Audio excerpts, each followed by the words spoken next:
جہاں اسلام کی زندگی اور موت کی جنگ شروع ہے، یہودی پوری قوت سے، عیسائی پوری قوت سے، ہنود ساری قوت سے امت مسلمہ کو مٹانے کے میدان میں آئے ہوئے ہیں۔ ہم نے اب ایسا نظام کرنا ہے کہ فلسطین فتح ہو جائے اور بیت المقدس اقصی میں ہم جا کر نمازیں پڑھیں۔ کشمیر آپ کے سامنے ہے، اس کی چیخیں اور پکاریں بیٹیوں کی ہمارے اوڑی میں آتی ہیں۔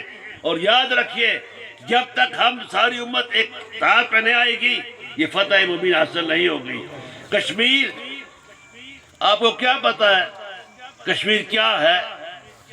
ہم چونکہ یہاں رہتے ہیں، ہم تو کشمیری جو آتے تھے ان کو جانتے ہیں، بلکہ میں کہوں گا کہ میرے پاس سری نگر کے ایک بہت بڑے اللہ کی کستوری میرے پاس موجود ہے، اس وقت بھی موجود ہے، خوشبو سے آپ کو بھی محسوس ہوتا ہوگا۔ تو یہ وہ عظیم سرزمین کشمیر ہماری ہے۔ وہ ہندو چند ہزار ہے، ہم تو کئی لاکھ ہیں، لیکن طاقت ہے۔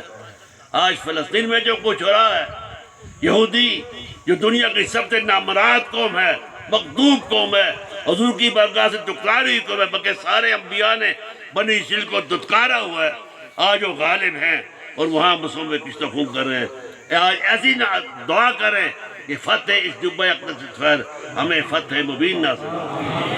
السلام علیکم ورحمۃ اللہ۔